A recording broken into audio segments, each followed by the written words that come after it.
परिचय। हेलो रोहित, तुम कैसे हो?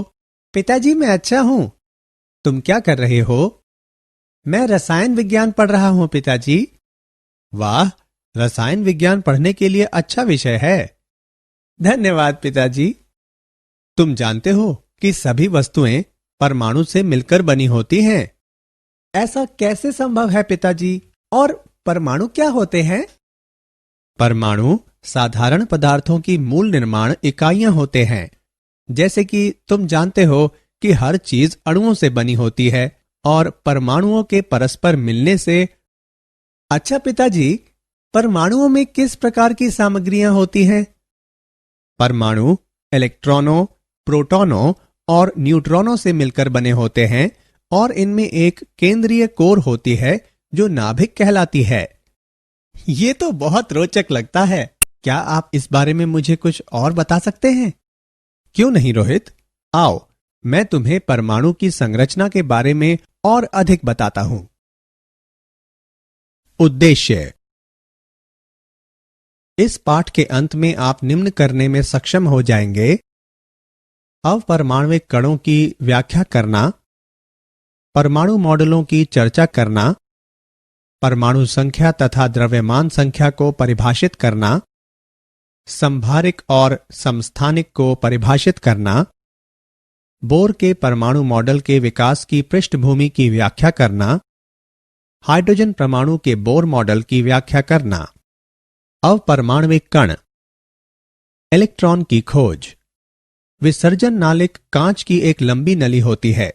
इस नली में धातु के इलेक्ट्रोड सील किए हुए होते हैं जिस पर उच्च वोल्ट ताप प्रयुक्त की जा सकती है। यह नली विसर्जन नलिका के अंदर गैस का दाब नियंत्रित करने के लिए एक निर्वात पंप से भी जुड़ी रहती है। एनोड के पीछे स्फुरदीप्त पदार्थ का लेप किया गया होता है। जब विसर्जन नलिका के अंदर गैस का दाब एक वायुमंडलीय दाब होता है तो नलिका से होकर विद्युत धारा प्रवाहित नहीं होती। यदि गैस का दाब कम करके लगभग 10⁻² वायुमंडलीय दाब कर दिया जाता है और इलेक्ट्रोडों पर लगभग 10,000 वोल्ट का विभवांतर लगाया जाता है तो एक विद्युत धारा प्रवाहित होती है। उसी समय गैस द्वारा प्रकाश उत्सर्जित होता है। यदि गैस का दाब कम करके 10⁻⁴ वायुमंडलीय दाब कर दिया जाता है तो प्रकाश का उत्सर्जन रुक जाता है। इसके बजाय नलिका एक धुंधले हरे प्रकाश के साथ चमकने, प्रतिदीप्त होने लगती है। यह प्रतिदीप्ति नलिका की दीवारों पर कैथोड से निर्गामित होती किरणों की बमबारी के कारण होती है। ये किरणें कैथोड किरणें कहलाती हैं। ये किरणें इलेक्ट्रॉन कहलाने वाले ऋणावेशित कणों से निर्मित पाई गईं। कैथोड किरणों के गुण। कैथोड किरणें सीधी दिशा में गमन करती हैं। कैथोड किरणों के मार्ग में रखी कोई वस्तु स्पष्ट छाया बनाती है।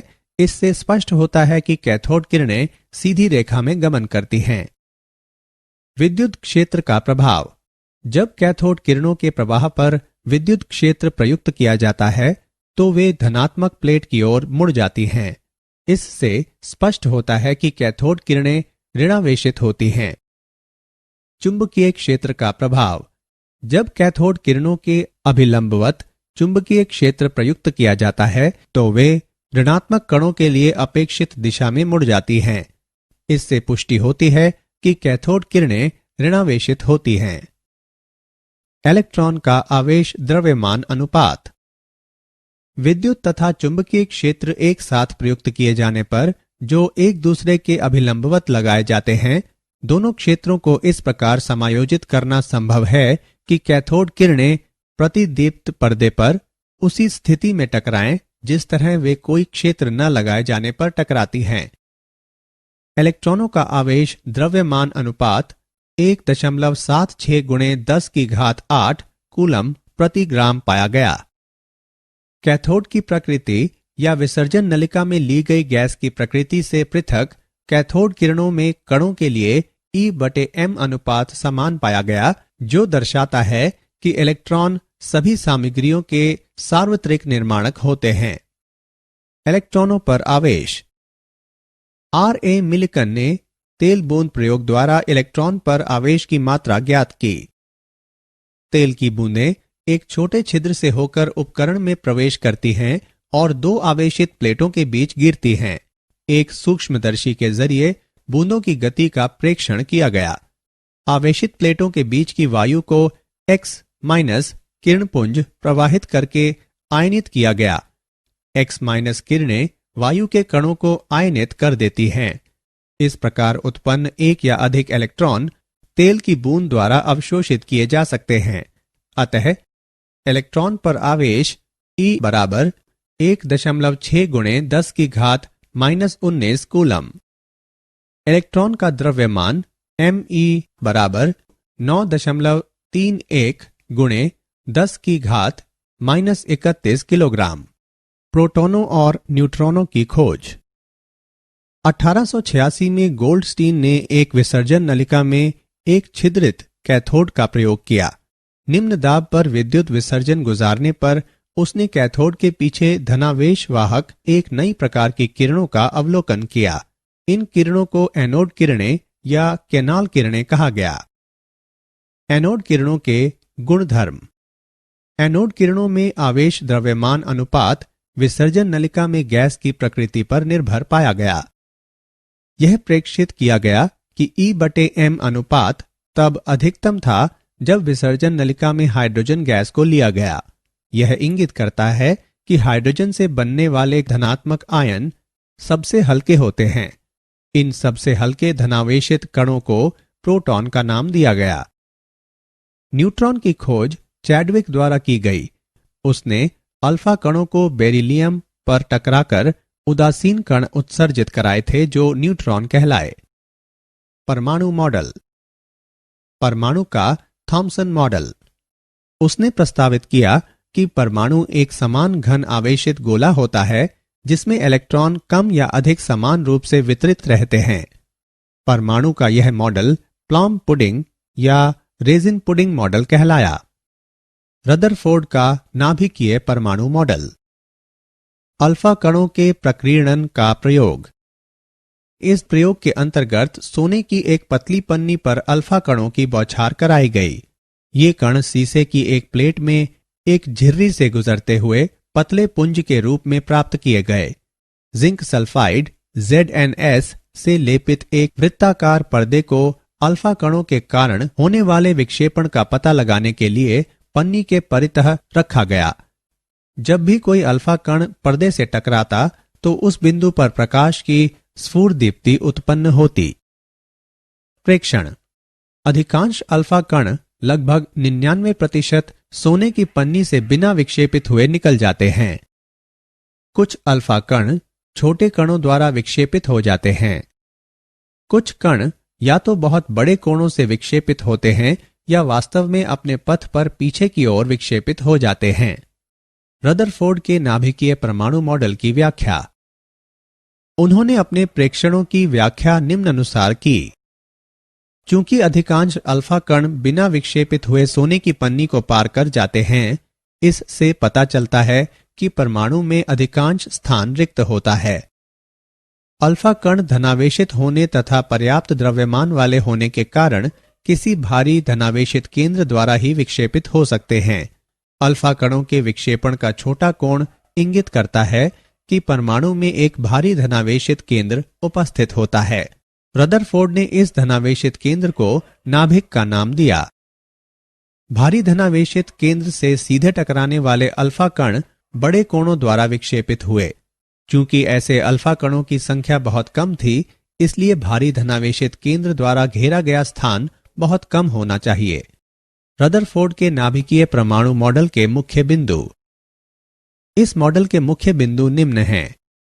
परमाणु का अधिकांश द्रव्यमान तथा धनावेश नाभिक कहलाने वाले एक बहुत छोटे क्षेत्र में संकेंद्रित होता है। नाभिक इलेक्ट्रॉनों से घिरा होता है जो इसके चारों ओर बहुत उच्च गति से घूमते हैं। इलेक्ट्रॉनों तथा नाभिक के बीच आकर्षण का स्थिर वैद्युत बल घूमते इलेक्ट्रॉनों पर कार्य करने वाले अपकेंद्री बल द्वारा संतुलित किया जाता है। इलेक्ट्रॉनों पर कुल ऋणावेश नाभिक पर कुल धनावेश के बराबर होता है, इसलिए परमाणु अपनी समग्रता में वैद्युतिक उदासीन होता है। परमाणु के अंदर अधिकांश स्थान रिक्त होता है। परमाणु संख्या तथा द्रव्यमान संख्या। तत्व के परमाणु के नाभिक पर इकाई धनावेशों की संख्या तत्व की परमाणु संख्या कहलाती है। किसी तत्व की परमाणु संख्या इसके परमाणु के नाभिक में प्रोटॉनों की संख्या या नाभिक से इतर इलेक्ट्रॉनों की संख्या के बराबर होती है। सामान्यतः इसे Z अक्षर से प्रदर्शित किया जाता है। परमाणु संख्या Z बराबर प्रोटॉनों की संख्या बराबर इलेक्ट्रॉनों की संख्या। द्रव्यमान संख्या। नाभिक में प्रोटॉनों तथा न्यूट्रॉनों की कुल संख्या परमाणु की द्रव्यमान संख्या कहलाती है। इसे सामान्यतः अक्षर A से प्रदर्शित किया जाता है। द्रव्यमान संख्या A बराबर प्रोटॉनों की संख्या प्लस न्यूट्रॉनों की संख्या बराबर न्यूक्लियल आयनों की संख्या। संभारिक एवं समस्थानिक। किसी तत्व की द्रव्यमान संख्या तथा परमाणु संख्या निम्न प्रकार व्यक्त की जाती है। किसी तत्व के समस्थानिक तत्व के वे परमाणु होते हैं जिनकी परमाणु संख्या समान लेकिन द्रव्यमान संख्याएं भिन्न होती हैं। हाइड्रोजन के 3 समस्थानिक प्रदर्शित किए जा सकते हैं। विभिन्न तत्वों के परमाणु जिनकी द्रव्यमान संख्याएं समान होती हैं वे समभारिक कहलाते हैं। रदरफोर्ड के मॉडल के दोष। वैद्युत चुंबकीय सिद्धांत के अनुसार एक आवेशित कण त्वरित किए जाने पर वैद्युत चुंबकीय विकिरण के रूप में ऊर्जा उत्सर्जित करता है। रदरफोर्ड के मॉडल के अनुसार इलेक्ट्रॉन नाभिक के चारों ओर चक्कर काटते हैं। इसका अर्थ है कि इलेक्ट्रॉन सदैव एक त्वरण की अवस्था में रहते हैं। चूंकि इलेक्ट्रॉन आवेशित कण होते हैं इसलिए इलेक्ट्रॉनों को विकिरण उत्सर्जित करना चाहिए और इसके परिणाम स्वरूप उन्हें मंद पड़ जाना चाहिए तथा अंततः एक कुंडलित पथ का अनुसरण करते हुए नाभिक में गिर जाना चाहिए। रदरफोर्ड का मॉडल परमाणुओं के स्थायित्व की व्याख्या करने में विफल है। यह नाभिक के परितः इलेक्ट्रॉनों के वितरण को स्पष्ट नहीं करता और हमें उनकी ऊर्जाओं के बारे में कुछ नहीं बताता। रदरफोर्ड का मॉडल हाइड्रोजन स्पेक्ट्रम में कुछ निश्चित रेखाओं की उपस्थिति की व्याख्या करने में भी विफल है। बोर के परमाणु मॉडल के विकास की पृष्ठभूमि। वैद्युत चुंबकीय विकिरण की तरंग प्रकृति। मैक्सवेल के प्रकाश के तरंग सिद्धांत के अनुसार प्रकाश विद्युत चुंबकीय तरंगों के रूप में संचारित होता है। ये तरंगें दोलायमान विद्युत क्षेत्र तथा चुंबकीय क्षेत्र से जुड़ी होती हैं। ये दोनों क्षेत्र एक दूसरे के अभिलंबवत तथा संचरण की दिशा में होते हैं। तरंग का मानक। तरंग दैर्ध्य। इसे तरंग के 2 आसन्न तुंगों या द्रोणियों के बीच की दूरी के रूप में परिभाषित किया जा सकता है। इसे लैम्ब्डा द्वारा निरूपित किया जाता है और इसे सामान्यतः एंगस्ट्रॉम इकाइयों या नैनोमीटरों में मापा जाता है। 1 एंगस्ट्रॉम बराबर 10⁻⁻10 मीटर। 1 नैनोमीटर बराबर 10⁻⁻9 मीटर। आवृत्ति।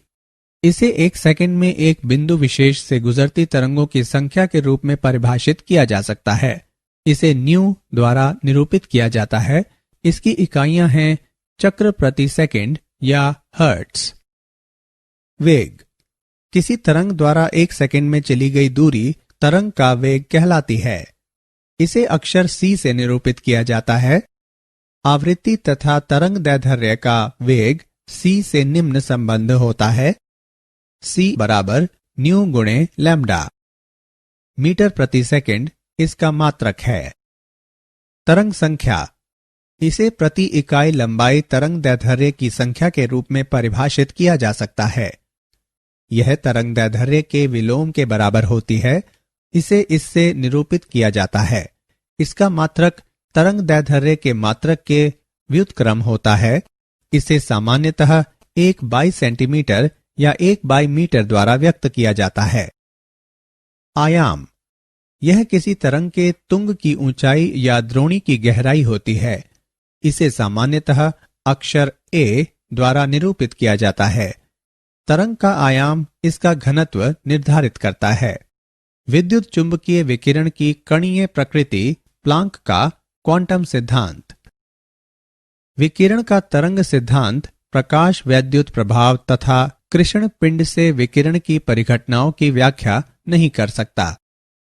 कृष्ण पिंड से विकिरण। कोई आदर्श कृष्ण पिंड विकिरण का आदर्श अवशोषक तथा आदर्श उत्सर्जक होता है। जब ऐसे पिंड को गर्म किया जाता है तो यह लाल पप्त हो जाता है। दूसरे शब्दों में यह लाल रंग का प्रकाश उत्सर्जित करता है। तापमान और बढ़ाए जाने पर विकिरण का रंग लाल से परिवर्तित होकर पीला और फिर सफेद तथा फिर तापमान अत्यंत उच्च होने पर इसका रंग नीला हो जाता है। इससे पता चलता है कि कृष्ण पिंड द्वारा उत्सर्जित विकिरण का तरंगदैर्ध्य तापमान में बढ़ोतरी होने के साथ कम होता जाता है। ग्राफ पर दाएं से बाएं की ओर विचार करें। किसी दिए गए तापमान पर उत्सर्जित विकिरण की तीव्रता तरंगदैर्ध्य में कमी होने के साथ बढ़ते हुए एक दिए गए तरंगदैर्ध्य पर अधिकतम मान तक पहुंचती है और फिर तरंगदैर्ध्य में और कमी होने के साथ घटना आरंभ हो जाती है। विद्युत चुंबकीय विकिरण की कणीय प्रकृति, प्लांक का क्वांटम सिद्धांत। प्लांक का विकिरण का क्वांटम सिद्धांत। विकिरित होने वाली ऊर्जा सतत उत्सर्जित या अवशोषित नहीं की जाती, बल्कि यह क्वांटा कहलाने वाले छोटे ऊर्जा पैकेटों के रूप में विविक्त रूप से उत्सर्जित या अवशोषित होती है। विकिरण के एक क्वांटम से जुड़ी ऊर्जा की मात्रा विकिरण की आवृत्ति के समानुपाती होती है। जहां नियतांक h प्लांक का स्थिरांक कहा जाता है और यह 6.625 गुणे 10 की घात -34 जूल सेकेंड होता है। कोई पिंड क्वांटम के पूर्णांक गुणजों के रूप में ही ऊर्जा उत्सर्जित या अवशोषित कर सकता है, अर्थात E बराबर NH म्यू, जहां N बराबर 1, 2, 3, 4 इत्यादि। प्रकाश विद्युत प्रभाव। प्रकाश वैद्युत प्रभाव को किसी धातु के पृष्ठ से इलेक्ट्रॉनों के निकलने के रूप में परिभाषित किया जा सकता है जब उस पर उपयुक्त आवृत्ति का प्रकाश टकराता है। इस प्रकार निकलने वाले इलेक्ट्रॉन फोटो इलेक्ट्रॉन कहलाते हैं। जब विशिष्ट आवृत्ति वाला प्रकाश धातु के पृष्ठ से टकराता है तो धातु के पृष्ठों से इलेक्ट्रॉन निकलते हैं जो डिटेक्टर द्वारा खोज लिए जाते हैं। किसी विशिष्ट धातु के लिए एक विशिष्ट देहली आवृत्ति होती है, अर्थात सीमा से कम आवृत्तियों पर इलेक्ट्रॉनों का उत्सर्जन नहीं होता, चाहे तीव्रता कितनी भी अधिक हो या किरणन कितने अधिक समय तक हुआ हो। प्रति सेकंड उत्सर्जित फोटो इलेक्ट्रॉनों की संख्या आपतित विकिरण की तीव्रता के समानुपाती होती है, लेकिन यह इसकी आवृत्ति पर निर्भर नहीं होती। आइंस्टीन के अनुसार धातु में इलेक्ट्रॉन कुछ आकर्षी बलों के कारण रुके रहते हैं। इन बलों को निरस्त करने के लिए कुछ मात्रा में ऊर्जा की आवश्यकता होती है, जो धातु के अनुसार अलग अलग होती है। यह प्रकाश वैद्युत कार्य फलन W0 कहलाता है। W0 बराबर h न्यू नॉट। आइंस्टीन के समीकरण को निम्न प्रकार से लिखा जा सकता है। h न्यू बराबर h न्यू नॉट जमा गतिज ऊर्जा, अर्थात गतिज ऊर्जा बराबर है h न्यू घटा h न्यू नॉट के। विद्युत चुंबकीय विकिरण का द्वैत व्यवहार। यह मानते हुए प्रकाश वैद्युत प्रभाव की व्याख्या की जा सकती है कि विकिरण क्वांटा कहलाने वाले ऊर्जा के छोटे पैकेटों से निर्मित होता है। ऊर्जा के इन पैकेटों को कण माना जाता है। दूसरी ओर विकिरण व्यक्तीकरण व विवर्तन जैसी परिघटनाओं को प्रकट करता है, जो इंगित करती हैं कि इनकी प्रकृति तरंगीय होती है। इसलिए यह निष्कर्ष निकाला जा सकता है कि विकिरण की द्वैत प्रकृति होती है, अर्थात इसकी प्रकृति कणीय होने के साथ तरंगीय भी होती है। मूल्यांकन। आगे बढ़ने से पहले आइए देखें कि अभी तक आपने कितना सीखा। सही विकल्प को उठाकर उसके संगत स्थान पर रखें। क्वांटित इलेक्ट्रॉनिक ऊर्जा स्तरों के लिए प्रमाण, परमाणविक स्पेक्ट्रा। प्रिज्म से गुजरने के बाद प्रकाश के एक पुंज का विभिन्न आवृत्तियों वाले विकिरण में बंटने की परिघटना वर्ण विक्षेपण कहलाती है और पुंज के वर्ण विक्षेपण के पश्चात प्राप्त विकिरण पैटर्न वर्णक्रम या स्पेक्ट्रम कहलाता है। सूर्य के प्रकाश का वर्ण विक्षेपण होने पर 7 रंग प्राप्त होते हैं जो बिना किसी असांतत्य के बैंगनी से लाल तक होते हैं, जिसका अर्थ है कि प्रत्येक रंग अन्य रंगों में मिश्रित होता है। ऐसा स्पेक्ट्रम सतत स्पेक्ट्रम कहलाता है। उत्सर्जन तथा अवशोषण स्पेक्ट्रा। जब किसी तत्व को किसी पद्धति का उपयोग करके, जैसे कि उसे गर्म करके, विद्युत धारा प्रवाहित करके या विद्युत विसर्जन गुजारकर उत्तेजित किया जाता है, तो तत्व के अणु निश्चित आवृत्तियों के विद्युत चुंबकीय विकिरण उत्सर्जित करते हैं। बढ़ते तरंग दैर्ध्य या घटती आवृत्तियों के क्रम में इन विकिरणों की व्यवस्था तत्व का उत्सर्जन स्पेक्ट्रा या परमाणविक स्पेक्ट्रा कहलाती है। किसी तत्व का परमाणविक स्पेक्ट्रा तत्व की पहचान करने के लिए उपयोग किया जा सकता है और कभी कभी यह इसके परमाणुओं का फिंगरप्रिंट भी कहलाता है। अधिकांश तत्वों का परमाणविक स्पेक्ट्रा काली पट्टियों से पृथक की गई अनेक चमकीली रेखाओं से बना होता है। इसलिए परमाणविक स्पेक्ट्रम को रेखा स्पेक्ट्रम भी कहा जाता है। अवशोषण स्पेक्ट्रम ऐसे विद्युत चुंबकीय विकिरण द्वारा बनता है जो ऐसे माध्यम से गुजरता है जहां निश्चित आवृत्तियों के विकिरण अवशोषित कर लिए जाते हैं। हाइड्रोजन का रेखीय स्पेक्ट्रम। जब एक विद्युत विसर्जन हाइड्रोजन गैस से गुजरता है तो इसके अणु हाइड्रोजन परमाणुओं में वियोजित हो जाते हैं। इस प्रकार उत्तेजित हाइड्रोजन परमाणु विविक्त आवृत्तियों के विद्युत चुंबकीय विकिरण उत्सर्जित करते हैं। प्राप्त स्पेक्ट्रम में बड़ी संख्या में चमकीली रेखाएं होती हैं। प्रत्येक रेखा हाइड्रोजन परमाणुओं द्वारा उत्सर्जित प्रकाश की विशिष्ट आवृत्ति के संगत होती है। हाइड्रोजन के उत्सर्जन स्पेक्ट्रम में ये रेखाएं निम्नानुसार 5 श्रेणियों में वर्गीकृत की जा सकती हैं। पराबैंगनी क्षेत्र में लाइमैन श्रेणी, दृश्य क्षेत्र में बामर श्रेणी, अवरक्त क्षेत्र में पाशन श्रेणी, ब्रैकेट श्रेणी तथा फंड श्रेणी। यदि स्पेक्ट्रल रेखाएं तरंग संख्याओं के रूप में व्यक्त की जाएं, तो दृश्य क्षेत्र में रेखाएं निम्न सूत्र का पालन करेंगी। तरंग संख्या बराबर 1,09,677 गुणे 1/2 वर्ग माइनस 1/n वर्ग प्रति सेंटीमीटर, जहां n एक पूर्णांक है जो 3 के बराबर या इससे अधिक है। 3 अर्थात n बराबर 3, 4, 5 तथा इसी प्रकार अन्य। इसके पश्चात रिडबर्ग ने एक अधिक सामान्य सूत्र प्रदान किया जो हाइड्रोजन स्पेक्ट्रम में सभी श्रेणियों पर लागू होता है। तरंग संख्या बराबर 1,09,677 गुणे 1/n1 वर्ग माइनस 1/n2 वर्ग प्रति सेंटीमीटर, जहां n1 और n2 इस प्रकार के पूर्णांक हैं कि n2 n1 से अधिक है। किसी श्रेणी विशेष के लिए n1 स्थिरांक है।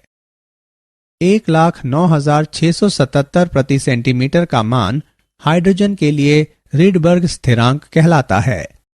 हाइड्रोजन परमाणु के लिए बोर मॉडल। बोर का परमाणु मॉडल विकिरणों के क्वांटम सिद्धांत पर आधारित है। इस मॉडल के मुख्य बिंदु निम्न हैं। किसी परमाणु में इलेक्ट्रॉन केवल निश्चित चयनित वृत्ताकार कक्षाओं में नाभिक के परितः घूम सकते हैं। इन कक्षाओं की निश्चित ऊर्जाएं होती हैं और ये ऊर्जा कक्षक या ऊर्जा स्तर कहलाते हैं। इन्हें 1, 2, 3, 4 इत्यादि के रूप में संख्यांकित किया जाता है या K, L, M, N के रूप में निर्दिष्ट किया जाता है। केवल वे कक्षाएं अनुमत होती हैं जिनमें इलेक्ट्रॉनों का कोणीय संवेग h/2 पाई का गुणक एक पूर्ण संख्या होता है, जहां h प्लांक का स्थिरांक है, अर्थात इलेक्ट्रॉन का कोणीय संवेग mvr बराबर nh/2 पाई, जहां n बराबर 1, 2, 3 तथा इसी प्रकार अन्य। जहां m इलेक्ट्रॉन का द्रव्यमान है, v इलेक्ट्रॉन का वेग है तथा r कक्षा की त्रिज्या है। दूसरे शब्दों में किसी परमाणु में इलेक्ट्रॉन का कोणीय संवेग क्वांटीकृत होता है। जब तक इलेक्ट्रॉन किसी विशेष कक्षा में रहता है, यह ऊर्जा मुक्त या प्राप्त नहीं करता। इसका अर्थ है कि एक विशेष कक्षा में इलेक्ट्रॉन की ऊर्जा स्थिरांक रहती है, इसलिए ये कक्षाएं स्थैतिक स्तर भी कहलाती हैं। जब इलेक्ट्रॉन को किसी बाह्य स्रोत से ऊर्जा की आपूर्ति की जाती है, तो यह दो ऊर्जा स्तरों के बीच ऊर्जा के अंतर के बराबर ऊर्जा की निश्चित मात्रा अवशोषित करके किसी उच्चतर ऊर्जा स्तर में जा सकता है। जब इलेक्ट्रॉन किसी निम्नतर ऊर्जा स्तर में आता है, तो यह विकिरण के फोटॉन के रूप में ऊर्जा की वही मात्रा विकिरित कर देता है। डेल्टा ई बराबर E2 माइनस E1 बराबर h न्यू। न्यू बराबर E2 minus E1 by h, जहां न्यू उत्सर्जित विकिरण की आवृत्ति है। हाइड्रोजन परमाणु के लिए बोर मॉडल। ऊर्जा का क्वांटीकरण तथा बोर का मॉडल। बोर के मॉडल के अनुसार किसी परमाणु में इलेक्ट्रॉन की ऊर्जा क्वांटीकृत होती है। क्वांटीकरण का आशय यह है कि राशि किसी कक्षीय मान को प्राप्त करने के लिए सतत परिवर्तित नहीं हो सकती, बल्कि कुछ विशिष्ट मान प्राप्त करने के लिए केवल विविक्त रूप से परिवर्तित हो सकती है। इस बिंदु को और समझने के लिए आइए एक सरल उदाहरण पर विचार करें। माना कि एक व्यक्ति सीढ़ियों पर नीचे उतर रहा है, अतः व्यक्ति की ऊर्जा विविक्त रूप से परिवर्तित होती है और विविध स्टेपों की ऊर्जाओं के संगत उसके कुछ निश्चित ऊर्जा मान ही हो सकते हैं। इस उदाहरण में व्यक्ति की ऊर्जा क्वांटीकृत हुई है। दूसरी ओर यदि कोई व्यक्ति किसी रैंप पर नीचे आता है, तो ऊर्जा सतत परिवर्तित होती है और रैंप पर किसी बिंदु के संगत उसकी ऊर्जा के कोई मान हो सकते हैं। इस उदाहरण में ऊर्जा क्वांटीकृत नहीं हुई है। इसलिए बोर के मॉडल के अनुसार किसी परमाणु में इलेक्ट्रॉन की ऊर्जा क्वांटीकृत होती है। बोर के मॉडल के मुख्य सफल बिंदु निम्न हैं। बोर का मॉडल परमाणु के स्थायित्व की व्याख्या कर सकता है। बोर का सिद्धांत हाइड्रोजन की किसी कक्षा विशेष में इलेक्ट्रॉन की ऊर्जा का परिकलन करने में सहायक है। व्यंजक निम्न हैं। En बराबर -k वर्ग गुणे 2 गुणे पाई वर्ग गुणे m गुणे e की घात 4/n वर्ग गुणे h वर्ग, जहां m इलेक्ट्रॉन का द्रव्यमान है, e इलेक्ट्रॉन पर आवेश है, h प्लांक का स्थिरांक है, k कूलम का स्थिरांक नियम है। स्थिरांक का मान प्रतिस्थापित करने पर हम पाते हैं कि En बराबर -1312/n वर्ग किलो जूल प्रति मोल। बोर ने हाइड्रोजन परमाणु में किसी कक्षा की त्रिज्या के लिए एक समीकरण प्रदान किया। Rn बराबर n वर्ग गुणे h वर्ग बटे 4 गुणे पाई वर्ग गुणे k गुणे m गुणे e वर्ग। Rn बराबर n वर्ग गुणे 0.529 गुणे 10 की घात -10 मीटर। Rn बराबर n वर्ग गुणे 0.529 एंगस्ट्रॉम। इस प्रकार n के बढ़ने के साथ कक्षा की त्रिज्या बढ़ती है। हाइड्रोजन की प्रथम कक्षा की त्रिज्या 0.529 एंगस्ट्रॉम होती है। यह बोर। हाइड्रोजन के रेखा स्पेक्ट्रम की व्याख्या। हाइड्रोजन के परमाणु में प्रथम कक्षा में उपस्थित इलेक्ट्रॉन तलस्थ अवस्था में होता है। जब विद्युत विसर्जन प्रदान करके आदि के द्वारा ऊर्जा प्रदान की जाती है, तो यह इलेक्ट्रॉन उत्तेजित होकर किसी उच्चतर ऊर्जा स्तर में पहुंच सकता है। क्योंकि हाइड्रोजन के प्रतिदर्श में परमाणुओं की संख्या अधिक होती है, इसलिए विभिन्न परमाणुओं में इलेक्ट्रॉन विभिन्न मात्राओं में ऊर्जाएं अवशोषित करते हैं और उत्तेजित होकर विभिन्न उच्चतर ऊर्जा स्तरों में चले जाते हैं। उदाहरण के लिए आइए विभिन्न हाइड्रोजन परमाणुओं के चौथे ऊर्जा स्तर n बराबर 4 में उपस्थित इलेक्ट्रॉनों पर विचार करें। कुछ परमाणुओं में यह सीधे तलस्थ अवस्था n बराबर 1 में आ सकता है, जबकि कुछ अन्य में यह कूदकर द्वितीय ऊर्जा स्तर n बराबर 2 में और इसके बाद प्रथम ऊर्जा स्तर n बराबर 1 में जा सकता है, जबकि कुछ अन्य परमाणुओं में यह तृतीय n बराबर 3 और द्वितीय ऊर्जा स्तरों से n बराबर 2 प्रथम स्तर में आ सकता है। उच्चतर ऊर्जा स्तरों से प्रथम ऊर्जा स्तर में संक्रमणों के कारण उत्पन्न होने वाली रेखाएं लेमेन रेखाएं कहलाती हैं। इसी प्रकार उच्चतर ऊर्जा स्तरों से द्वितीय, तृतीय, चतुर्थ और पंचम ऊर्जा स्तरों में इलेक्ट्रॉनों के संक्रमण के परिणाम स्वरूप प्राप्त रेखाएं क्रमशः बामर, पाशन, ब्रैकेट और फंड रेखाएं कहलाती हैं।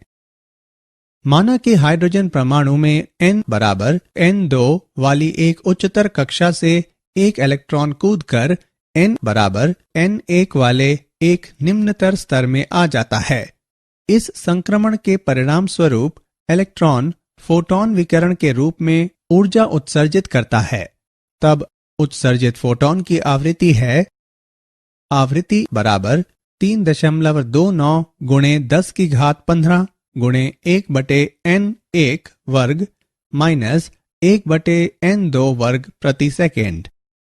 तरंग संख्या के संदर्भ में 1,09,677 गुणे 1/n1 वर्ग माइनस 1/n2 वर्ग प्रति सेंटीमीटर। बोर के मॉडल की सीमाएं।